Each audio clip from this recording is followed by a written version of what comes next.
Hey, what's up? This is Sully from Godsmack. Strap on those boots, baby, because you are now in the trenches of the war room with the one and only Mistress Carrie right here on the Mistress Carrie podcast. What's up? This is Joe Rogan, and you're listening to Mistress Carrie. Her hair so lovely, pretty eyes. Hey, this is Brent from Shinedown, and you're listening to Mistress Carrie. Hey, Carrie, go put your bra on, girl. Hey, this is Steven Tyler, and you be listening to the baddest bitch in Boston, Mistress Carrie. What's up? This is Aaron from Stain, and you're listening to Mistress Carrie. Hi, everybody. This is Dave Grohl from the Foo Fighters, and you're listening to the one, the only Mistress Carrie. Hey, this is David from the band Disturbed, and you're listening to the baddest bitch in Boston, Mistress Carrie. Hi, Bruce Dickinson here from Iron Maiden. Yes, indeed, Miss Whiplash herself, Mistress Carrie, is here to unchain your brain. Hi, this is Flea from the Red Hot Chili Peppers. You're listening to Mistress Carrie. This is Dennis Leary. You are listening to my favorite, Mistress Carrie. Hey, this is Corey from Stone Sour, and you have the privilege of listening to Mistress Carrie. Oh, God. Oh, yeah. Hey, it's Mistress Carrie, reporting for duty from MCHQ for episode 286 of the Mistress Carrie podcast. My guest this week is founding 38 Special lead singer Don Barnes. The band is celebrating their 50th anniversary with the release of their new album, Milestone, and they're also out on the road, kicking off their North American fall tour dates at Foxwoods in Connecticut on December 12th and at the Lynn Auditorium in Lynn, Massachusetts on December 13th. I caught up with Don to talk about the beginnings of 38 Special, the power of music from Jacksonville, Florida, continuing to tour as a rock band, meeting Ozzy Osbourne and producer Brendan O'Brien, his first guitar, his pet cats, the Rock and Roll Hall of Fame, his relationship with the guys from Collective Soul, and so much more. I have always loved 38 Special, and I was so excited that Don accepted my invitation to come on the show. So allow me to introduce you to Don Barnes from 38 Special. Mr. Barnes, thank you so much for coming on the show. Yeah, happy Friday. Oh, so good. I look forward to them.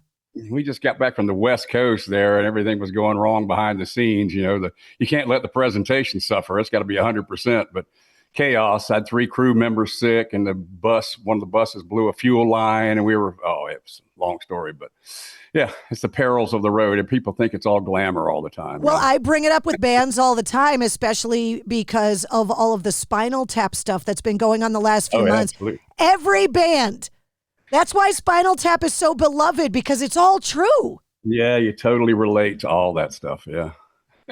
You just got to make it through, though. And I'm sure 50 years with 38 Special, you guys have had your Spinal Tap moments over the years. Oh, yeah. Yeah, we've had everything. Of course, you've seen it all, everything back there, from crazy fans or drunk fans or whatever, but you take it all in stride. It's a good job, but bring that kind of joy to people, I knew the job was dangerous when I took it, so. We're spending a lot of time, I feel like, recently talking about big anniversaries. The Doors this year are commemorating their 60th. So are the Scorpions. The guys from Judas Priest are celebrating their 50th. I mean, it seems like this is such a huge year for anniversaries. Does it feel like 50 years for you? Because 50 years is a long time to be in a band. Well, no, it doesn't feel it, because we do 100 cities a year, so you just take them one at a time. You can't move the mountain all at once. We take it one at a time. But the thing about it is, if you surround yourself with great people and you have a good time, our crew is our family. We're all family rolling down the road. So, the time just kind of zips by. It's like, don't blink, another decade will go by, So I ask bands all the time, do you think it's harder to keep a marriage together or a rock band together? Wow, that's a good question. That's a little bit of a give and take on both things, but yeah. Well, being in a band, you probably heard guys say you're like married to 5 other guys. So, it's a kind of a support group. You get, one guy gets down, and this is back when we were first starting out. You're trying not to let that desperation show, but every band has it at the beginning. They're like, please like us. We rolled the dice with nothing to fall back on. Please buy this. So, the good thing about it 50 years later is that desperation factor is gone now. So we're happy. We just go have a good time. Just like this record, we made a record. I told them, first of all, I'm surrounded by these guys are top pros, legends and kings, all of them. They make me look good and sound good. But I said, let's just go. We had to carve out phases of recording time. We had to get off the road for cut 3 basic tracks and then go do 15 cities and come back to the studio. It was Collective Soul Studio down in South Atlanta, friends of ours. You go back in to cut 3 more basic tracks, jump back out and do 8 cities and come back. So it was pretty daunting. But I told him, I said, let your parts evolve like they are. I don't have to tell them anything. Here's how it goes. And I'd sit down at the piano and maybe bang something out. But, they're such pros that you never had to say anything. I mean, Barry Dunaway, our bass player, traveled with Yngwie Malmsteen all around the world. This guy's got vast knowledge of musicianship and arrangements and all that. So you don't have to tell him anything. He knows where to lay it in there. And Jerry Riggs, he's had his own career for years. And he was I'll tell you an interesting story about Jerry. He had to leave the road because his newborn son had heart defect. And he was going to require like 7 or 8 surgeries through his life as he grew up.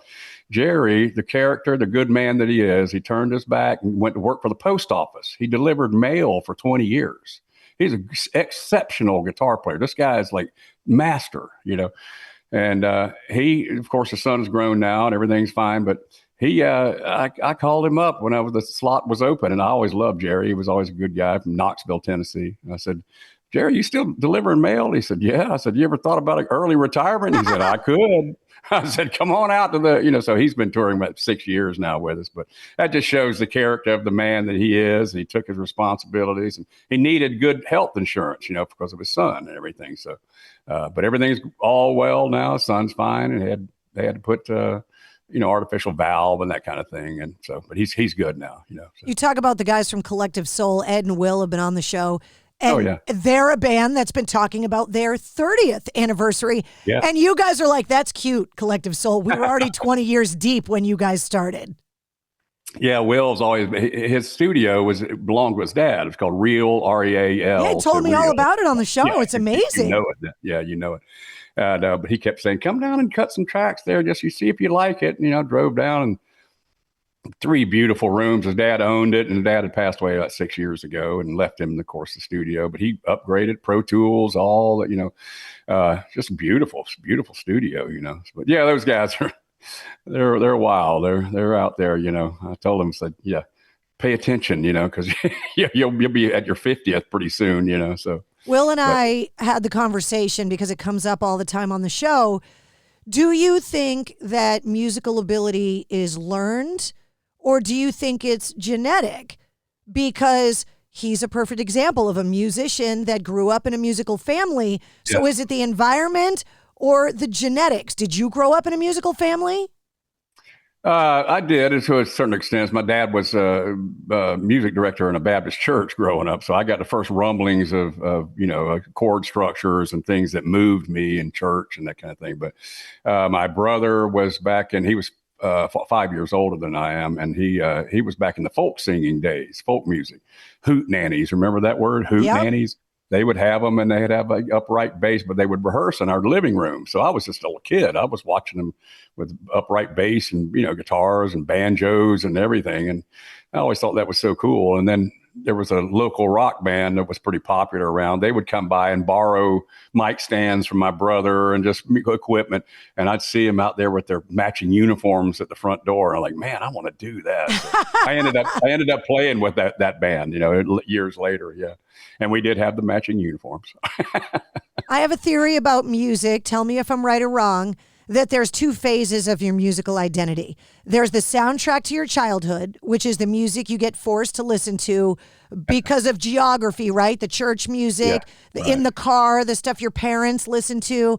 And then you hear something that you make the decision that you like, whether it's a band, a song, or an album. And then from that day on, everything's different.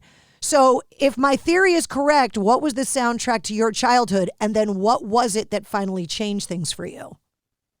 Well, I go as far back as Beatles. Beatles, their breakthrough, the British invasion and everything. But I was always a pretty attentive student of well-written songs and choruses that lifted up out of the song and lifted people up, lifted the listener up.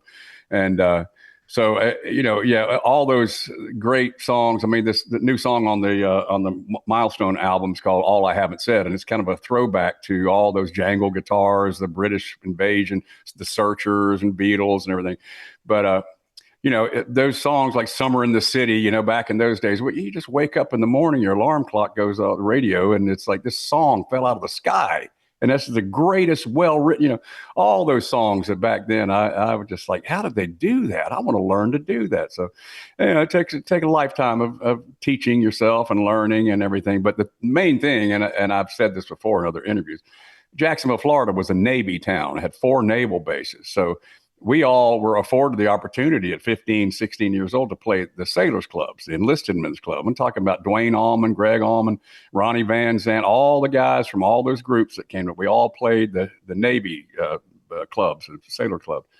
And we'd be up underage up there playing Three Dog Night and, Young Rascals and all those old songs. And we'd watch the sailors on leave come in and they're drinking and fighting, but we're up there playing the cover songs, But over a period of time, you kind of absorb, because you're practicing in a living room and with your buddies, and you learn the craft and the structures of songs, and you start seeing where the payoff is, and you start realizing that it is a craft, and it is something that has a pre-chorus and a bridge and outro, and it's all those things that work, and then the cherry on top is the hook, the big chorus, sing along chorus. So anyway, we would we would you do that for a few years, and you get a little cocky and you start thinking, well, I can write my own songs now. And that's when you go starve for 10 years in the next 10 years. I don't really recommend it to these young guys, but we were afforded a good opportunity at a young age. We had no idea that we were absorbing that. So I guess we all owe our careers to the Navy, right?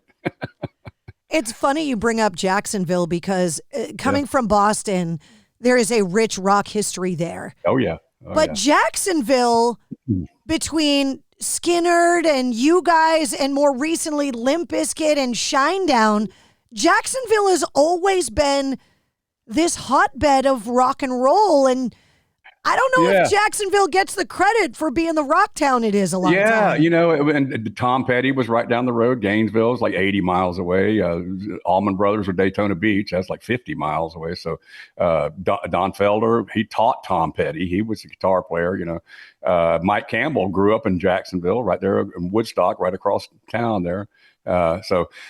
It was a port town. It was like the Liverpool of the South. So you get all these exchanges of records and blues records and pop records, and everything comes in. And, and you, even like I said, us playing at these clubs, you'd end up at some sailor's apartment after and they're playing records all night and everything. So it was a good proving ground for all of us young musicians. And of course, you're competing with guys that you all know. I mean, we all knew Skynyrd and Molly Hatchet and Blackfoot and just everybody out there. And we actually would interchange some players. Over a period of time, the weaker ones would fall along the wayside, and you'd pick up a good drummer over here and a good bass player over here. So you start putting things together. And Donnie Van Zant and myself, we had about 8 different bands before 38 Special. We did little dance bands and teen club bands and things, And so he was the one that called me, and I was a young married man, 20 years old with a baby, and I had to have day jobs. So he called me, and I was working landscaping. He said, let's try it one more time. Let's get the right people to make the commitment. I'm like, oh, really? Try this all over again? The definition of insanity. It is, yeah. But we did find the right people, and you have to find people who will make that commitment and show up, because you have to really sacrifice holidays and anniversaries and birthdays. You have to be rehearsing. You got to be 5 steps ahead of yourself all the time. That's what these young guys don't realize, that it's not the party. It's like you might even get lucky and have one hit song, but you have to build a career that will so you don't have to go back to day jobs. So, you had to build a catalog basically, over the years. So, so I tell these young guys, it's such a sacrifice. If you got anything with more stability to fall back on, you probably should do that, because there's no guarantees. You can give 110% and still not make it. So, and you had to build that career back then. Yeah. Organically, with no social media, no streaming. Are you glad that 38 Special came up in the time away from cell phones and technology, or are you envious of the new bands now that have access to that stuff? It's easier for them today, but it's also can be shallow, because they're looking for, they might be doing it for the parties or the girls or whatever. But back then you had to, the best thing about the older times is that you could get on a 3-act show, somebody give you a chance. It'd be 6:30 at night in the building with 200 people come in, and you're going to huge building with the big headliners coming on 4 hours later, And so you try to do what you can, kick the ass of 200 people, and maybe they'll tell somebody, So, so they did have an opportunity there, and they did have tour support from record companies. And I'm going to go before we got a record deal. I've told these guys that just because you get a record deal, most people think, well, they've made it. Well, a record deal just means you get a chance to play in the big leagues. And if you can't deliver anything, they're going to shoot you right back to the farm league and the dirty clubs and everything. So it was a pretty daunting experience, because we weren't winning. We had about 3 albums that went straight over the cliff, so record company was going to drop us, and we had to change everything. It just wasn't working. Donnie Van Zandt actually told me, he said, why don't you sing a couple? Let's try to just mix the formula up, And so, he had more of an earthy voice, kind of a bluesy voice, and it wasn't so accessible to radio.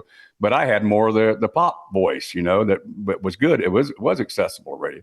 And Donnie and I are still partners. We still we own the trademark together. He's, he gets a licensing fee for our touring and everything. He had to leave the road. I don't know if you knew that. He inner ear nerve damage after 40 years. I told him, I said, your brother Ronnie would have been so proud you made it 40 years, But anyway, so it just didn't matter who carried the ball as long as we won as a team, So he's still supportive, and I just talked to him yesterday. He hears better than he ever heard before, and he's got these $10,000 hearing aids. So. It's amazing what the technology does now. Yeah. When you talk about that shift, right? You guys release a few albums that weren't very successful. Yeah. And that shift, what was it that made you go, oh my God, this is working now? Like, was it bumping into your music somewhere? Was it the concert selling out? Was it the album sales? Did you guys have that moment where you were like, oh, wait a minute, we got something here? It was kind of a slow burn, because, we hadn't really tasted success for years, and we were older than these other guys were getting popular and making records and having success. And so it was one of those things where Rockin' to the Night was the first single we put out, and that was something that opened doors at radio. You're constantly trying to get on a program list at a radio station, because most people won't give you the time of day. You got to have something that has some kind of hook, some kind of sing-along quality, something. And so it opened the door at radio. Rockin' to the Night kind of cracked the door at radio, and we got a little success out of it. Started selling some records, and people did. Yeah, it all works hand in hand. Well, they say a rising tide lifts all boats. So everything, the ticket sales were building up, and the radio airplay. But it wasn't like it's an onslaught of, wow, we have made it. It was just something that started. And then the next album was Wild Eyed Southern Boys with Hold On Loosely and Fantasy Girl and all. And so that one just kind of kicked the door down at radio. And then you start seeing the arenas selling out and that kind of thing. And I remember many times on stage, sold out arena, and we'd play a song, and after it was over, the roar of the crowd, and I would turn to Donnie and I'd say, listen to that. It was just an onslaught of just an ocean of people out there cheering. And we're still the same guys that made all our mistakes in public from the old little clubs and everything. But I would say, man, just take that in. Listen to that roar of that crowd there, So that was a really pivotal moment for us. We really did feel like it was happening. Yeah. You talk about coming up, playing covers in those Navy bars. I grew up with my friends in their bands and they were playing you guys. Oh, really? And like all of my friends that started bands in their garages in high school in the 80s, they're playing 38 Special records, and that's great. They look at you guys as being inspirations. And so when you talk about your inspiration of like the Beatles, which I can't even list the number of bands that have talked about the Beatles, and they're my favorite band. So like I could talk about them all day. Yeah, right. But has there been a moment where a younger band has come up to you and been like, you guys inspired us? Because it has to have happened all the time because those songs are so iconic. Well, it comes down to really the basic, put a guitar in your hand, feel the vibration through your chest. It's all those personal things that start out. And so these young kids, they feel that too. They got a new amp that kind of rumbles the walls a little bit, and they get inspired. And it's like, man, I can crack that Hold On Loosely riff there, and then man, it sounds just like the record. So that all those things inspire you. That's what we were doing. We were playing Who songs and all that stuff back then. It was like great to crank an amp up. And if I ever had a chance to talk to Pete Townsend, I would like to tell him, what an influence he was. And we just lost Mick Ralph from Bad Company. He was a major influence because he could take like one guitar and just it would speak for the whole song, some guitar figure that he came up with. Again, that slow, quiet moment, and you have something that works. And what's funny about that, you just mentioned about how younger we had, things turned around where Bad Company was our support act on the shows, and this was after all our success and everything, and I couldn't speak to Mick Ralph for about 3 days. I was the headliner, and I'd see him in the sound checks, and I'd say, man, finally I'd pull him aside and say, man, I just want to thank you. I just want to let you know that what you and your playing, your songwriting meant to me. It was such a voice to me to open up and let one guitar say it all. And I was trying to explain everything that I saw in him. And he's like, oh, right. Thanks, mate. And I'm like, no, I mean, I don't want to stress to you how much. No, you don't get it, dude. Yeah, exactly. I wanted to shake him. He's like, right, mate, thanks. And those guys are getting into the Rock and Roll Hall of Fame this year. Great. About Finally, freaking time. Isn't that amazing? Yeah. And Paul Rogers, of course, #1 in the world. Always been a major fan. And what these young guys do is what we did is you do emulate your heroes. Some of those songs I did try to sing Chain Lightning a little bit, like how would Paul Rogers do it, but you're never going to sound like him, but you're going to take that approach of, I'm going to lean into that microphone. I'm going to give everything I got, so it's all a personal, physical, organic thing, and so these young guys that, it's, how to play Hold On Loosely. Yeah, I can play that, so the kids will, they slam it out there and it sounds pretty good, so all those things, it's like a chain, each link leads to something else. And then you learn, oh, that's how they arrange songs. And that's what they did. And that bridge was so good. Caught Up in You.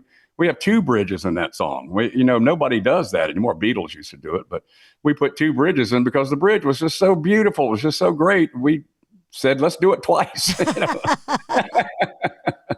So anyway, it was all that, growing as you go. You start out as a kid. I just wanted to be a guitar player. I didn't really want to be the singer. I didn't know much about lyrics. But you realize you have to learn every aspect of this industry. You've got to learn how to write lyrics. You got to write arrangement songs, and of course, be proficient on guitar. And then you realize, oh, I got to learn to produce. I've got to learn to get all the sounds right and mix and the mastering and all that. So if you have that knowledge of all of it, then you can sustain your career for a long time because you know a little bit about everything. So, I mean, within your own structure. Every time I have a guitar player on the show, I ask them, who gave you your first guitar? Where did it come from? And please tell me you still have it. I wish I did. My brother, I told you, he played folk music. So he was trading acoustic guitars, and somebody gave him a 12-string guitar, and I liked the sound of the 12-string. I would sit around. He taught me a few chords, and I was off to the races. All I did was sit. We had kind of difficult upbringing, childhood, and everything, broken family and everything. So it was kind of a friend to me. I'd sit on the bed and I would strum guitar. Again, you'd feel that vibration in your chest, in your heart, right behind that guitar. And it's a soothing thing when you're a lonely kid or you're a fractured life and everything. So it's one of those things where music did soothe you and comfort you. And so anyway, he eventually, there was a sailor on leave, had an electric guitar and a little lunchbox amp. And so my brother traded the 12-string guitar for this Kingston guitar. And this is a funny story. I played that cheap little Kingston guitar in little kid bands, birthday bands, and around the pool somewhere, but it was a plastic logo on it, Kingston, but it broke off, the little plastic thing, and all it was left was an O-N. So I told all the other kids it was a Gibson. Well, of course, it didn't look like a Gibson, but anyway, it was one of those things, a little Even status back then, thing. you knew what the good stuff was. That's right. Oh, yeah, I couldn't afford anything like that, but it was a Gibson. Something was wrong with it. I took it in to get it repaired, and the guy goes, "What kind of guitar?" I said, "It's a Gibson." He goes, "No, this is not a Gibson." Oh, I'm a liar, But all those things, they all meld together, and I've said before, you write 500 songs, you might publish 50, but you always you go through the A to Z exercise of songwriting, and then when you're in a group, you have to be kind of brutally honest with each other and say, well, we're keeping our standards high, and you try to be diplomatic. You don't want to hurt any feelings. And I cannot imagine the process you're talking about, and I have talked to countless songwriters about it. My entire career, I've done my own show. My radio shows, everything. I've always done it myself. The idea of working in a team where sometimes things are so personal, where these songs come from, and other people have to find a way to tell you it sucks. That sounds horrifying to me. You learn to be a diplomat. You definitely, because you got to be friends. You want to stay friends. And somebody brings a song and they've worked on for a week or two, and it's like, let me play it. They make a little cassette of it or whatever, boombox thing, And you're like, well, yeah, it's pretty good, but I mean, it's kind of a B song. It's not an A song, but keep at it. Try and bring what else you have. That kind of thing. You're always trying to. You want to lift people up anywhere in life. You don't ever want to push them down. So, you're always trying to lift somebody up and say, keep at it. That's a pretty good thing. But we're going to keep our standards high, and just because, and this is a cruel thing and harsh to say, I don't say that they didn't say it to them, but it's like, just because you finished a song doesn't mean it's the greatest thing. It doesn't mean it's good just because you finished it. It's like somebody painting a picture, an amateur artist. You might think it's the greatest thing, but somebody their standards are high, they're like, well, it's a little amateur. Let's keep at it. Maybe you'll get something better. But anyway, it definitely a band is a lesson in diplomacy, Carrie. You guys have written some hugely iconic rock songs. And before I hit record, when I was talking to you, you were telling me a story. And I always ask this question, where's the craziest place you've bumped into your own music? And it literally just happened to you. Oh, what, my story with the trainer? Yeah. Yeah, I would go in and say, I didn't want it. Where I live, I kind of remain anonymous, because we moved here from another place, and people would run up and knock on the doors and, autographs. And, my sister really likes your band, and we tend to stay private. You want to have a regular, normal life, So I'm disclosing now, my first name is Richard. I guess people probably do know that by now. Yeah, we got the internet. We can figure it out. Yeah, right. So, if you sign up for something like a trainer who, as I get older, I need to be going, I have to pay someone or I won't go, So he's calling me up. Are you coming in today? Because I'll keep the money, So I'm Richard there, and I've been Richard for about 6 years, and he doesn't know what I do. And I prefer it that way because, I don't want, when you're training, you're grimacing, you're doing push-ups, you're doing all the things that you don't want somebody staring in your face, So I just remain anonymous there. So what's funny about that is that he considers himself a bit of a music trivia buff. And so we'll talk about things, and he'll say, you know who that is? Yeah, it's Earth, Wind and Fire. You know, it's playing over Pandora or whatever up in the ceiling of the speakers. And 38 Special song will come on, and I'm down there grimacing, doing my workout, and he's singing along to it. Hold on loosely, he's standing there, you know. And I'll say, because he considers himself such a trivia, but I'll say, you know who that is? Yeah, that's 38 Special. Yeah, I've seen them in concert. Yeah, they're good, you know. And I'm sitting right there. But I prefer it that way. I probably what have does to. he think you do?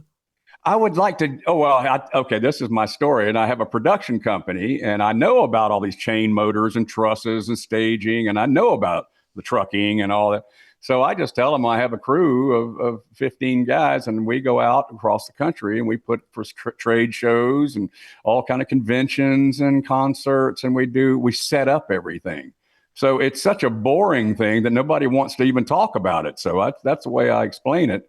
Is that I just have a production company. It's like telling people you're an accountant. No disrespect to the accountants, right. but nobody wants to talk about work. I sell insurance all over the country, right? But I need to break it to him one day. I feel like, you know, I tell him, you know, I haven't been real truthful for you. I'm actually a bank robber, you know, something like that. When you've got a catalog of songs that are that successful and you decide to work on a new album to celebrate your 50th anniversary, is there an inherent pressure for you to compete with your own success? Do you feel like you've set the bar so high that you have to try to achieve that? Because to me, that would be so daunting. Yeah, I don't approach it like that. I have to say that was then, this is now. You know, those songs came about from the same spirit and inspiration that we did back then. And so to carry that is just to rely on your own inner inspiration. And the thing is, you're damned if you do, damned if you don't. If you come out with something that sounds like 1986, you know, your old fans everybody's going to shrug their shoulders and just say, well, it's nothing new. It sounds like everything they did before. So this many years later, 2025, you got to have something modernized, something different. But conversely, if you do something that's risky as an artist and you go outside of yourself, then you got the old fans going, huh? This is 38 Special? Oh, no, you know. So you have to kind of remove yourself and dismiss yourself from those kind of opinions and just be the artist and have fun doing what you're doing. And if something moves you, I've said this before, I'll try to put it in a nutshell, but I've got these little micro cassette recorders around the house upstairs and instruments around, but I'll put a little 10-second, 15-second. Will and I talked about this. We put a little 15 seconds of just a little something, germ of an idea, and then walk away. You don't feel like I've got to finish this now. Put a collection of 12, 15 little bits like that and wait for 6 weeks. And then you'll forget that you even put them on there. And then you can sit down one day and have a drink and then let it play to you. And it's almost like a different person is playing those ideas. And then you can really be discerning at that point. It's like, wow, that one really moves me. That can be something that I can work into a great song. So you start kind of, you know, assimilating ideas like that. And that's what happened with the Milestone record, is that the 50th anniversary came up and gave us a purpose to put something out. And then, so I did have some half-written things, pieces of songs and all that. So I started, you know, going to work, putting it all together, cataloging those things. And even the guys in the band were like, where are these ideas coming from? Well, they were back there. You know, I just had little collections of things.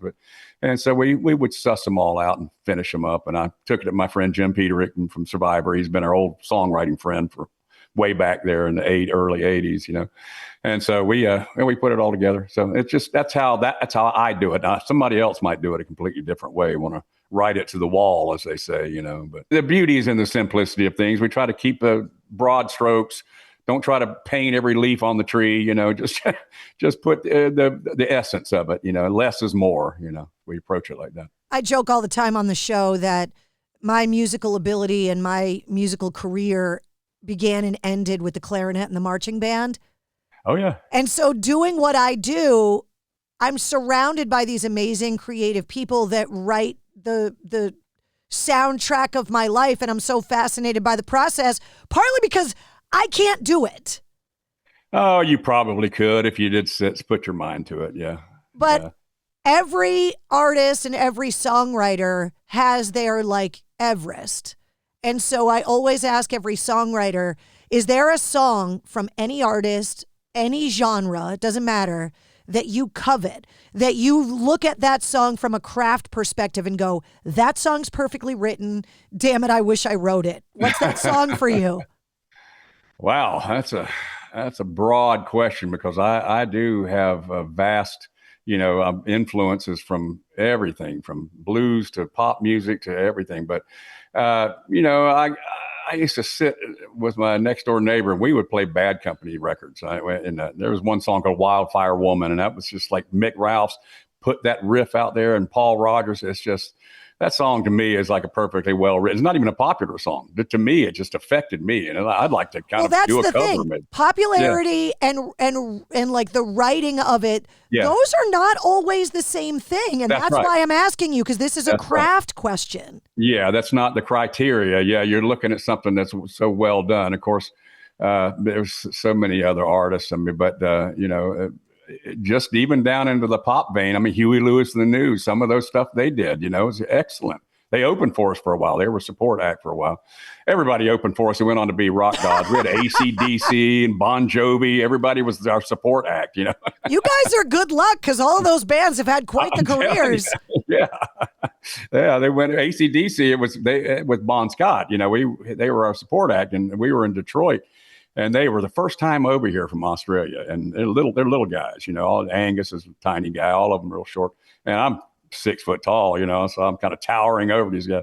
But they went out there in Cobo Hall, and they were the support act. Now Detroit is pretty harsh. They've seen it all, they've done it all, and they weren't really accepting of these Australian guys coming out there. And Bon Scott would put Angus on his shoulder and run out in the crowd and all that. Well, they started throwing trash at them and garbage and stuff, So these guys, our dressing room was right next to us, and they came back and they were so disheartened by being over here in America. They're already so far away from home. And I remember telling them, literally, they were upset, almost like to tears, because they were trashed off the stage and they were waiting, the crowd's waiting for us.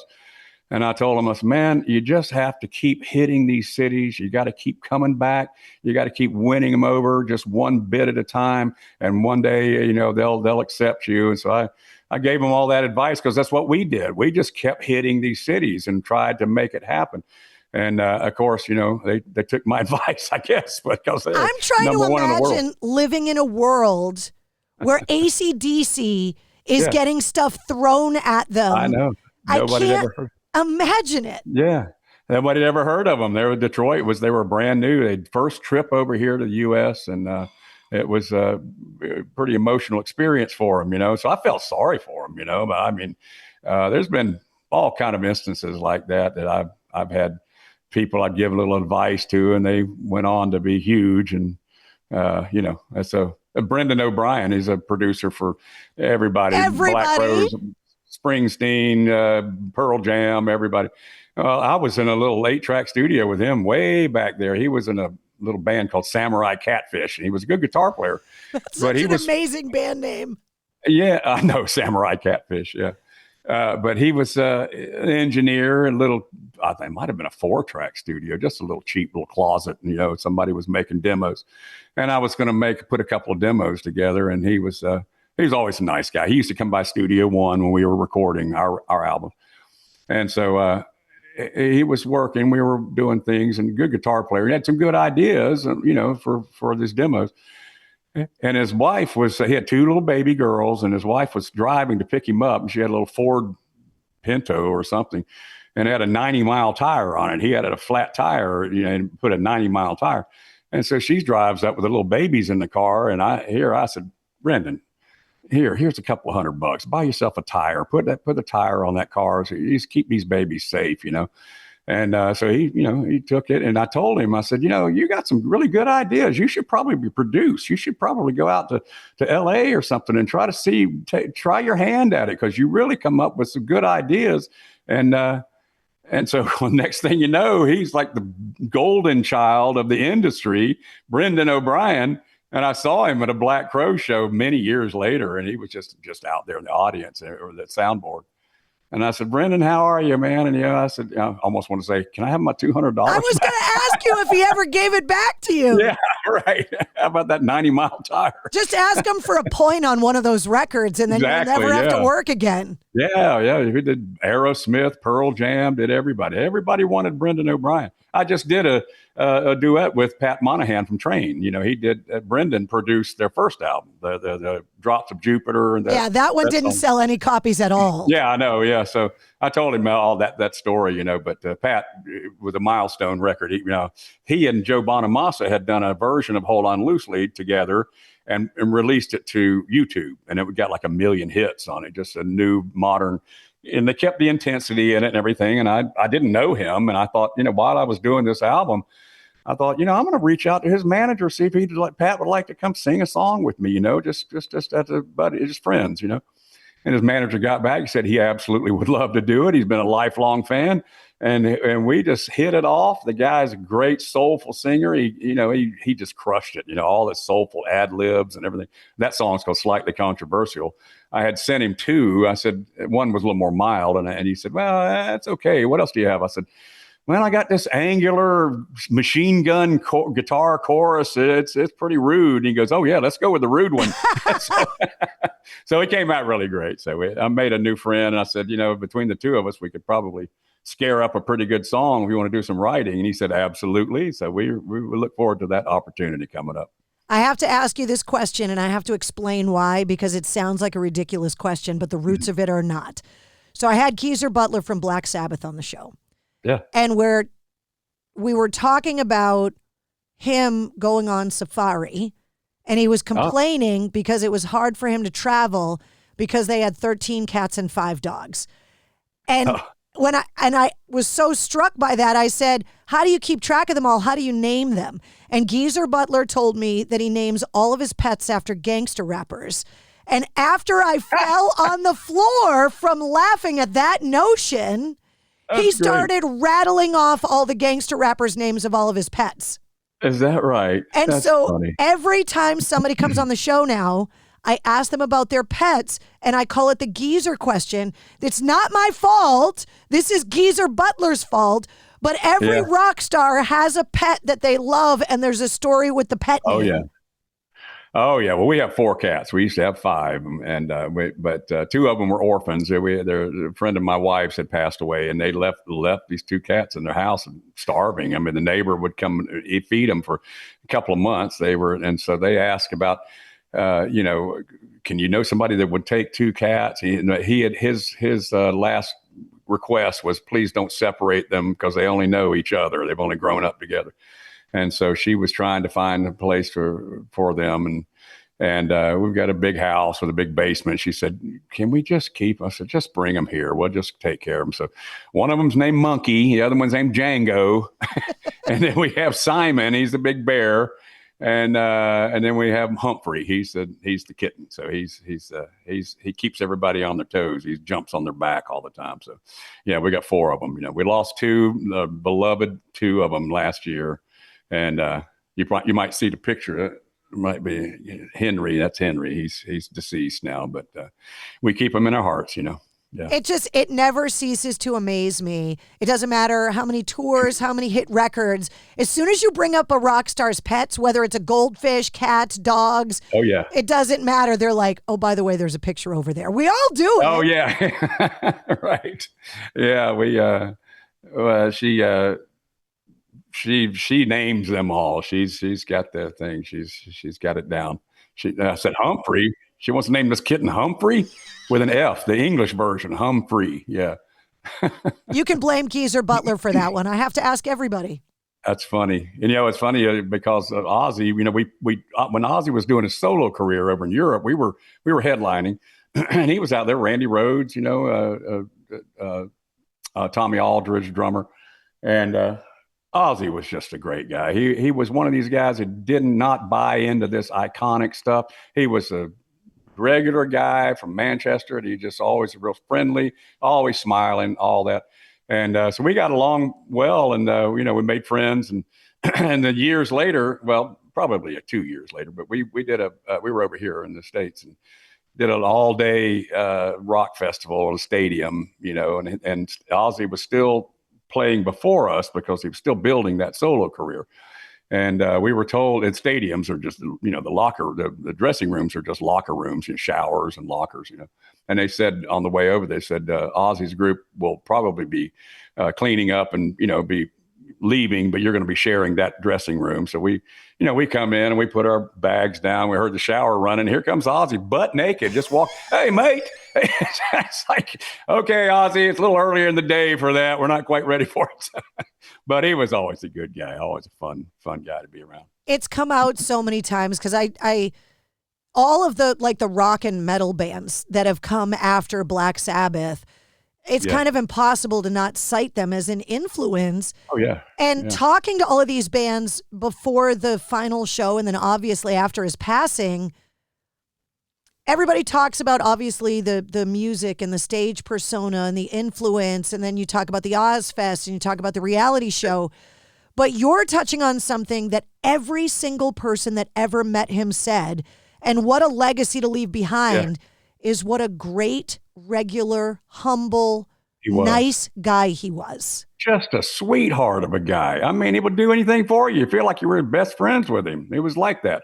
I'm not a metal artist, but I do appreciate good lyrics. And lyrics told quite a good, introspective story for all these mixed up people out there that they can't, I always love that one line. He said, I don't want to try to change the world, and I don't want the world to change me.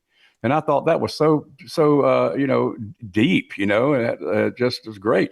But a lot of his lyrics are very inspirational. If you look back on some of those songs, and I wish I could recite a few of them, can't remember right now, but they're all really well thought out. They weren't just, make, "Ooh, baby, I love you, I miss you," that kind of stuff, that contrived, but they were actually had deep meaning to them. Yeah. And looking at him as a person that doesn't like rock and metal, you would not think that his lyrics would be so deep and thoughtful, and B, that the Prince of Darkness was such a nice guy. Oh, that's the truth, isn't it? Yeah, and it's all this, evil, satanic, bite the head off a bat and all that stuff. It's just crazy. He was always such a nice guy. Yeah. Well, you guys have released Milestone to celebrate your 50th anniversary. And like a good rock band, if you're going to release a record, you're going out on the road. And we've got 2 shows up by me. You're going to be at Foxwoods with Loverboy December 12th. Right. And you're going to be at the Lynn Auditorium December 13th. Yeah. And I got the links to get tickets in the show notes of this episode so that people can get tickets and come out and see you. We've made friends with all these Loverboys. We're great friends with those guys. A night full of hits. They come out, and Mike Reno is always such a sweet guy. He comes back to the dressing room all the time, and we hang out. But over the years, we of course, back in the '80s and all through those, you're competing with all these bands. You're trying to kick the ass and and blow them off the stage, that kind of thing. So you weren't exactly close friends, but after all these years, when you see, I'm talking about Styx and REO and just, everybody out there, we played with everybody. But you see them now and you're friends because you survived. And that's really the most important part, because it's a daunting business. It's highly competitive. And, we all have mutual respect for each other for surviving all these years. Well, I appreciate you taking time out of your production company business that has nothing to do with being a rock star to come on the show today. Yeah, don't even ask. Yeah. Thank you so much for coming on the show. I really appreciate it. It's my pleasure. Thanks for having me on. Good luck with your career. And you don't need much. You've got a booming career there. That's amazing. All the years you've been. Well, I appreciate that. As somebody that has no musical ability, I got to figure out how to hang out with you guys somehow. Yeah, what was it, clarinet you played? Yeah, way back in the day, yeah. I have it over there as a trophy. I'm like, well, if I'm going to work in the music business, I might as well show off my clarinet the way you guys show off your guitars.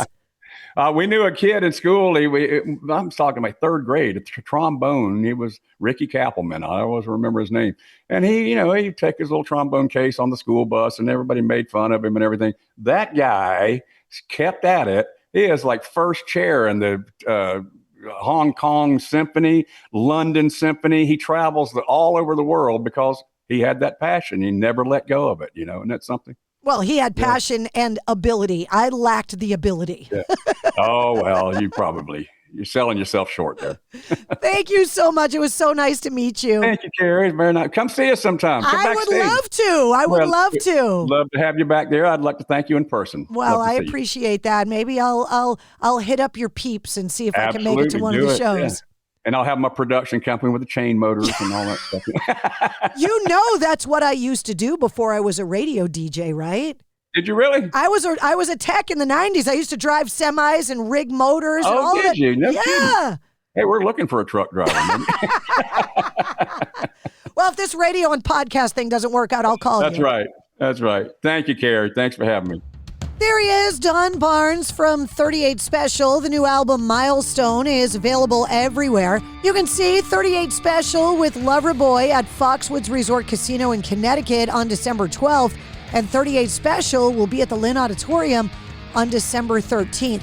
Tickets for both shows are on sale right now, and the links to get them are in the show notes of this episode.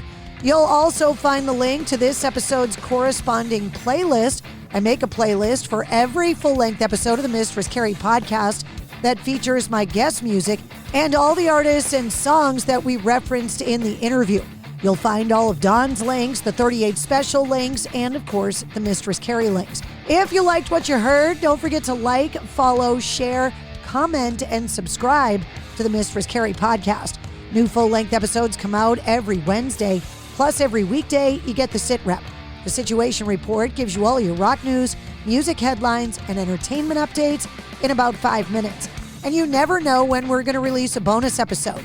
You can join me live every Tuesday night at 8:30 Eastern from my weekly streaming video show, Cocktails in the War Room, and you can always find me on the radio. And don't forget this holiday season, do a little shopping in the online Mistress Carrie store. Get the details on all of that and more at mistresscarrie.com. The Mistress Carrie podcast, a proud member of the Pantheon Podcast Network.